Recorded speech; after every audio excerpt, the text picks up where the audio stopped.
Bonjour à tous, aujourd'hui petite balade dans la campagne maltaise.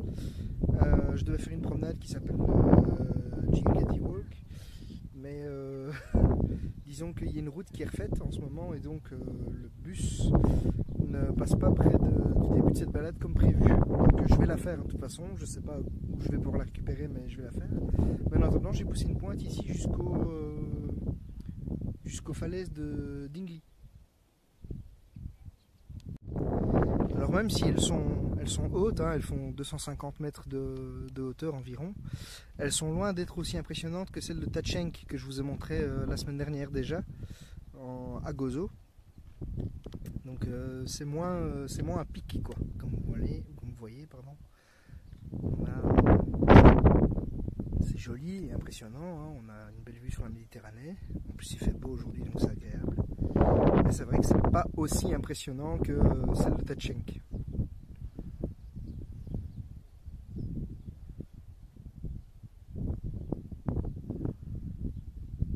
Et là cette espèce de boule blanche qu'on voit là, c'est un radar.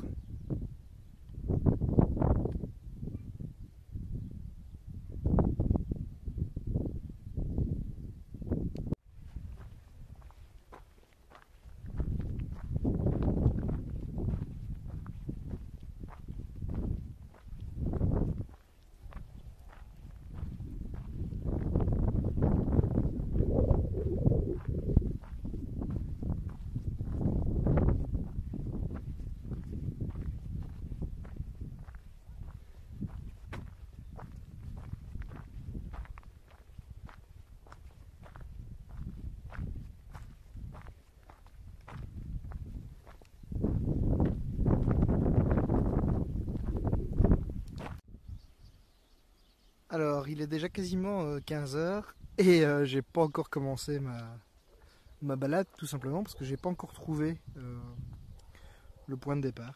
C'est pas très bien indiqué, donc bah, voilà. C'est pas grave, je la ferai peut-être pas. Je me serais promené un peu dans la campagne maltaise, c'était sympa tout de même. Et là, je suis dans les jardins de Bousquet. Alors, Bousquet, c'est le petit village d'où est censé démarrer cette balade. Mais voilà, je trouve pas, c'est pas grave, il n'y a pas péril dans la demeure. Et par contre, ce qui est intéressant, je sais pas si d'ici on voit déjà, c'est ce palais là-haut. Je sais pas si vous voyez. Alors ce palais, c'est la résidence d'été du chef d'État de Malte, en l'occurrence la présidente de la République. Puisque le président de la République ici à Malte est une présidente. Ça donne pas grand chose en zoomant. Cette espèce de bâtisse médiévale, dont l'accès est évidemment strictement interdit puisque c'est une résidence présidentielle. Et j'aurai l'occasion de vous en reparler dans la vidéo sur la saison 1 de Game of Thrones. Hop, je le replace. Je sais pas quand elle arrivera, mais elle arrivera, je vous le promets.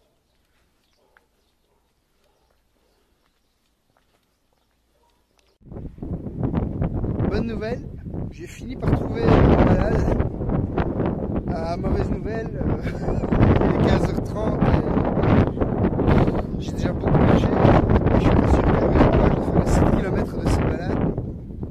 Moi je vais déjà voir ce que je peux voir et puis il y a des chances qu'au premier arrêt de bus je m'arrête.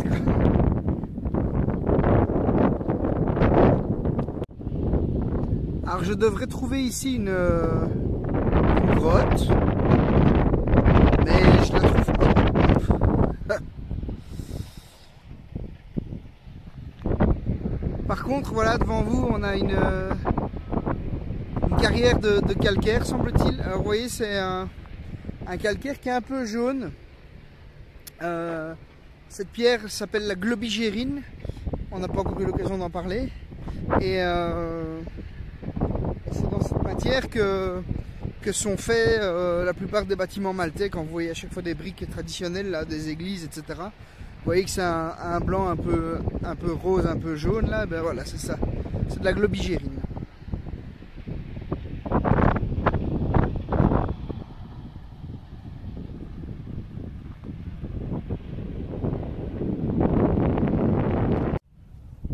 Bah, du coup, je fais du hors-piste. Il n'y a pas de sentier, c'est rocailleux. Je suis perdu. Ouais, enfin, perdu, c'est relatif, hein, mais... J'ai vu des voitures passer là au loin, donc j'imagine que je vais retomber sur une route à un moment donné. Mais en attendant, je sais pas trop où je suis, quoi.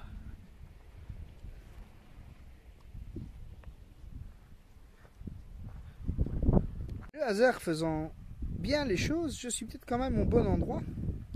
Parce que ce que vous voyez là, ces espèces de sillons, ce sont des sillons préhistoriques. On suppose qu'il y avait ici des espèces de chars, de roues de chars qui ont dû passer par ici. Cart routes, ils s'appellent ça, voilà. Et bah, ça commence là, et puis ça disparaît, et puis en principe ça réapparaît un peu plus loin. C'est un peu mystérieux.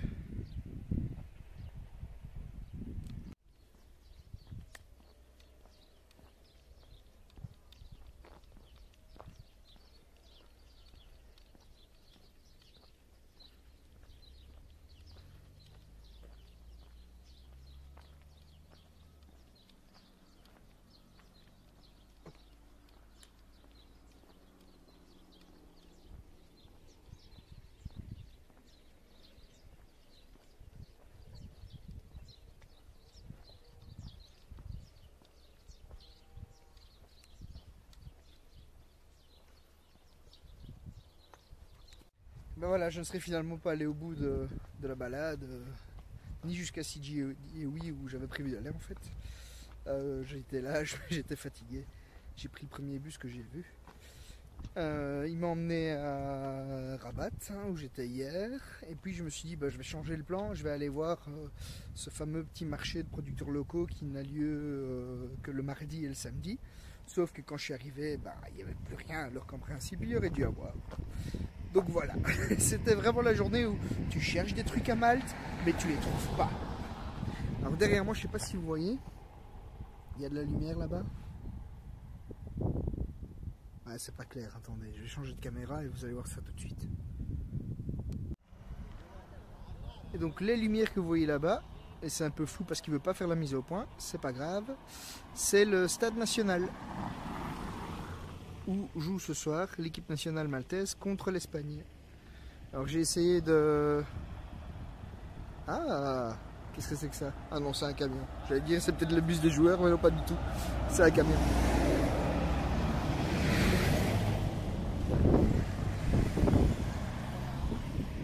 J'ai essayé d'avoir des places quand je me suis rendu compte qu'il y avait un match, mais c'était évidemment malheureusement un peu trop tard.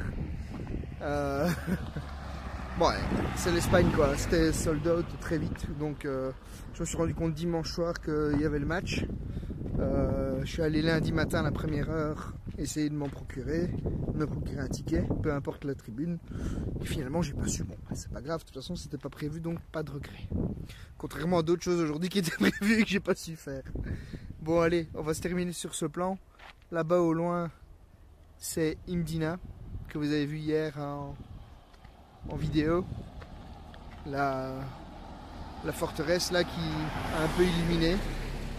C'est la nuit hein, qui tombe ici, c'est assez sympa. Allez, je vous laisse là-dessus et je vous dis à demain si je trouve ce que je veux voir.